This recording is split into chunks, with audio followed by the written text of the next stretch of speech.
Leitura de Atos dos Apóstolos, capítulo 20. Paulo viaja pela Macedônia e pela Grécia. Cessado o tumulto, Paulo mandou chamar os discípulos e, depois de encorajá-los, despediu-se e partiu para a Macedônia.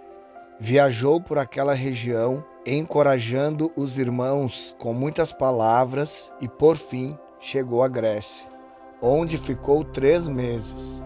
Quando estava a ponto de embarcar para a Síria, os judeus fizeram uma conspiração contra ele. Por isso, decidiu voltar pela Macedônia, sendo acompanhado por Sópatro, filho de Pirro, de Bereia, Aristarco e Secundo, de Tessalônica, Gaio, de Derbe, e Timóteo, além de Tíquico e Trófimo, da província da Ásia. Esses homens foram adiante e nos esperaram em Troade. Navegamos de Filipos após a festa dos pães sem fermento, e 5 dias depois nos reunimos com os outros em Troade, onde ficamos 7 dias. A ressurreição de Eutico em Troade. No primeiro dia da semana, reunimos-nos para partir o pão, e Paulo falou ao povo. Pretendendo partir no dia seguinte, continuou falando até a meia-noite. Havia muitas candeias no piso superior, onde estávamos reunidos. Um jovem chamado Eutico, que estava sentado numa janela, adormeceu profundamente durante o longo discurso de Paulo. Vencido pelo sono, caiu do 3º andar. Quando o levantaram, estava morto. Paulo desceu, inclinou-se sobre o rapaz e o abraçou, dizendo: "Não fiquem alarmados, ele está vivo." Então subiu novamente, partiu o pão e comeu. Depois continuou a falar até o amanhecer e foi embora. Levaram vivo o jovem, o que muito os consolou. Paulo despede-se dos presbíteros de Éfeso. Quanto a nós, fomos até o navio e embarcamos para Assos, onde iríamos receber Paulo a bordo. Assim ele tinha determinado, tendo preferido ir a pé. Quando nos encontrou em Assos, nós o recebemos a bordo e prosseguimos até Mitilene. No dia seguinte, navegamos dali e chegamos defronte de Quio. No outro dia, atravessamos para Samos e um dia depois chegamos a Mileto. Paulo tinha decidido não aportar em Éfeso, para não se demorar na província da Ásia, pois estava com pressa de chegar a Jerusalém, se possível, antes do dia de Pentecoste. De Mileto, Paulo mandou chamar os presbíteros da igreja de Éfeso. Quando chegaram, ele lhes disse: "Vocês sabem como vivi todo o tempo em que estive com vocês.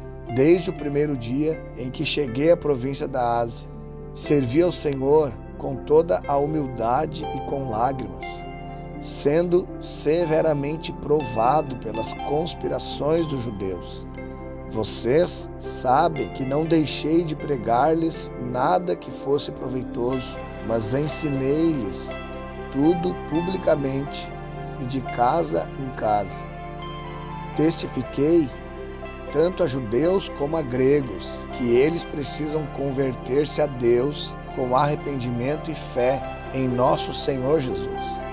Agora, compelido pelo Espírito, estou indo para Jerusalém, sem saber o que me acontecerá ali, senão que, em todas as cidades, o Espírito Santo me avisa que prisões e sofrimentos me esperam. Todavia, não me importo, nem considero a minha vida de valor algum para mim mesmo, se tão somente puder terminar a corrida e completar o ministério que o Senhor Jesus me confiou, de testemunhar do Evangelho da graça de Deus. Agora sei que nenhum de vocês, entre os quais passei pregando o reino, verá novamente a minha face. Portanto, eu lhes declaro hoje que estou inocente do sangue de todos. pois não deixei de proclamar-lhes toda a vontade de Deus. Cuidem de vocês mesmos e de todo o rebanho sobre o qual o Espírito Santo os colocou como bispos, para pastorearem a igreja de Deus, que ele comprou com o seu próprio sangue. Sei que, depois da minha partida, lobos ferozes penetrarão no meio de vocês e não pouparão o rebanho. E dentre vocês mesmos se levantarão homens que torcerão a verdade, a fim de atrair os discípulos. Por isso, vigiem.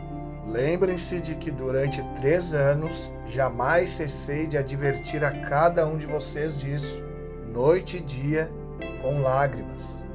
Agora eu os entrego a Deus e a palavra da sua graça, que pode edificá-los e dar-lhes herança entre todos os que são santificados. Não cobicei a prata, nem o ouro, nem as roupas de ninguém.